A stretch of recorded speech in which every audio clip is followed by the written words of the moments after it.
नमस्कार दोस्तों, आप देख रहे हैं सिनेमा हॉल और मैं अजय ब्रह्मात्मज। आज मैं सागर सरहदी की बात करूंगा। दरअसल आज ही कमलेश पांडे जी से बात हो रही थी। कमलेश पांडे जो रंग दे बसंती के मशहूर लेखक हैं, उनसे बात हो रही थी कॉपीराइट एसोसिएशन को लेकर के। कॉपीराइट एसोसिएशन मुंबई में बन रही है और ये संगठन जल्दी ही अपने कार्य रूप में आ जाएगा। इसकी सूचना 2 बातें में मैंने आपको दी थी, तो उसी सिलसिले में उनसे बातें हो रही थी, संदेश का आदान प्रदान हो रहा था। तो उन्होंने याद दिलाया कि 2 ऐसे लेखक रहे हैं जो तत्काल में बता सकते थे।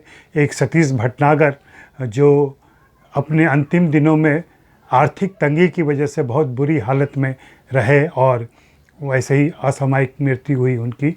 और दूसरे सागर सरहदी का नाम लिया उन्होंने। सागर सरहदी जो अभी जीवित हैं लेकिन बहुत ही विपन्न स्थिति में हैं और उनकी आर्थिक स्थिति अच्छी नहीं है और बीमारियां उनको ग्रस्त चुकी हैं। सुनाई पड़ना बंद हो चुका है उनको। वे 87 साल के हैं।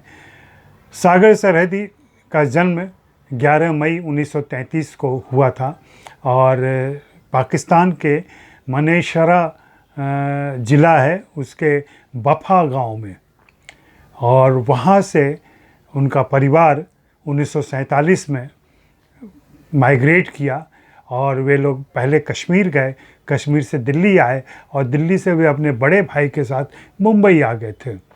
मुंबई आने के बाद से एक तरफ बड़े भाई बहुत ही जिम्मेदार और परिवार के प्रति जिम्मेदारी निभाते हुए उन्होंने सब कुछ निभाया, लेकिन छोटे भाई सागर बिल्कुल आवारा किस्म के व्यक्ति थे और उनका मन किसी काम में नहीं लगता था।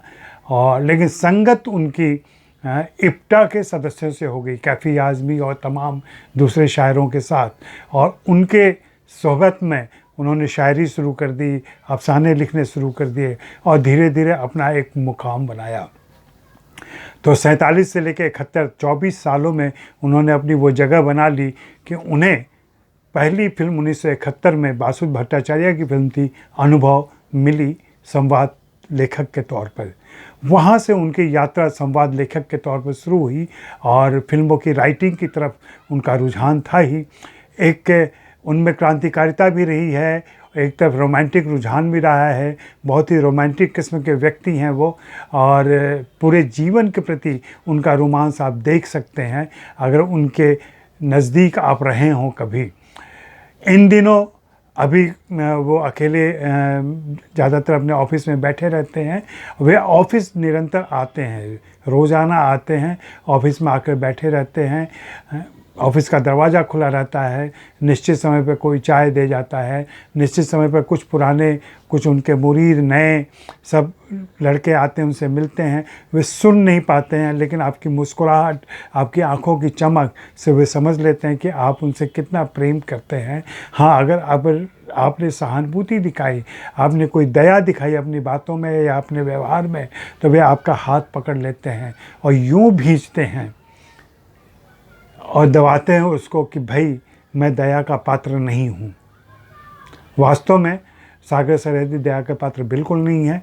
उनसे मोहब्बत की जानी चाहिए, उन्हें याद किया जाना चाहिए और उनकी हर तरह की मदद करनी चाहिए। कम से कम कोई जाए, उनके पास बैठे, उनके साथ रहे, उनकी बातें सुने।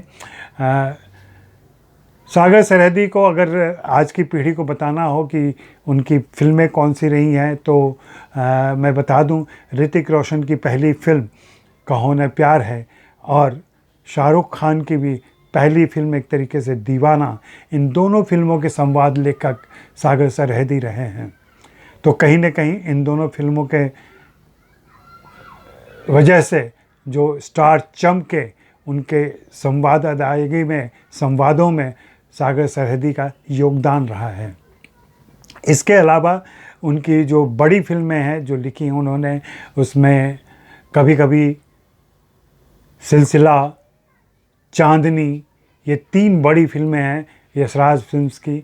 और इस यशराज फिल्म्स के साथ ही उन्होंने फासले और दूसरी फिल्में भी लिखी। उनका मन ऐसी सारी फिल्में करने के बाद ये हुआ कि ये सारी कमर्शियल फिल्में थीं और रहीं, लेकिन उनका दिल जो लगता था वो और उनकी जो सोच थी उसे हम बाज़ार फिल्म में देख सकते हैं। बाज़ार उन्होंने लिखी थी और बाज़ार उन्होंने निर्देशित भी की थी। इस फिल्म की स्क्रिप्ट जब वे अपने कलाकारों के पास लेकर घूम रहे थे और दूसरे निर्देशकों को दिखा रहे थे, दूसरे लेखकों को दिखा रहे थे, तो हर कोई मना कर रहा था उनसे कि भाई प्लीज़ ये फिल्म मत बनाओ, नहीं तो तुम बर्बाद हो जाओगे। सबके सामने तीसरी कसम का उदाहरण था, सबके सामने ऐसी ही कुछ और फिल्मों का उदाहरण था जिनके निर्माताओं, जिनके निर्देशकों की बहुत बुरी हालत हुई। लेकिन सागर सरहदी माने नहीं, उन्होंने स्मिता पाटिल को लेकर यह फिल्म बनाई और यह फिल्म आज क्लासिक फिल्म मानी जाती है। स्मिता पाटिल, फारूक शेख की यह फिल्म और इसका संगीत खयाम का, और इसमें जो गीत आए हैं, मखदूम की शायरी हो या दूसरे गीत हों, वे सारे आज भी गुनगुनाते हैं लोग और याद रखते हैं। ऐसा रोमांस और ऐसा यह रोमांस मखमली रोमांस नहीं था और रूहानी रोमांस नहीं था, यह बहुत मॉडर्न और आज का रोमांस था और उसे उसी तरीके से फिल्माया भी गया था फिल्म के अंदर। बाज़ार चर्चित हुई। बाज़ार को देखने के बाद जब फिल्म बन गई, उसको देखा लोगों ने, तो बताते हैं कि एम.एस. सथ्यू जो गर्म हवा के निर्देशक हैं, इस फिल्म को देखने के बाद उनसे कहा था, यार तुमने क्या फिल्म बना डाली। और सचमुच बाज़ार ऐसी ही क्लासिक फिल्म है जिसे आज भी आप देखें तो आप गुनगुनाएंगे, उससे भाव विह्वल होंगे। स्मिता पाटिल के अभिनय का एक आयाम, एक ऊंचाई वहाँ दिखाई पड़ती है। इसके अलावा उन्होंने एक चौसर नाम से भी फिल्म बनाई थी कुछ दिनों के बाद, लेकिन चौसर वैसी नहीं चली और वे बाज़ार का सीक्वल बनाना चाहते थे जब सीक्वल का ज़माना आ गया तो, लेकिन वो सीक्वल भी नहीं बना सके क्योंकि बाज़ार से उन्हें इसके लिए बराबर पैसे नहीं मिले जो उनको चाहिए हो। सागर सरहदी की प्रगतिशीलता का कोई जवाब नहीं हुआ। लगातार प्रगतिशील आंदोलनों से जुड़े रहे। इप्टा से तो वे जुड़े थे ही, उसके अलावा भी और युवा साहित्यकारों के साथ, युवा गीत लिखने के वालों के साथ और दूसरे युवा लेखकों के साथ उनकी सोहबत बहुत अच्छी रही और वे बराबरी के स्तर पर मिलते थे। जवान लड़कों से भी, अपनी उम्र से 50 साल छोटे लड़कों से भी जवानी के और उसी जोश के साथ मिलते थे और मिलते रहे हैं। और बातचीत में गालियाँ देना, बातचीत में मोहब्बत से गालियाँ देना, प्यार मोहब्बत में उनके ज़ुबान पे गाली रहती है थोड़ी सी।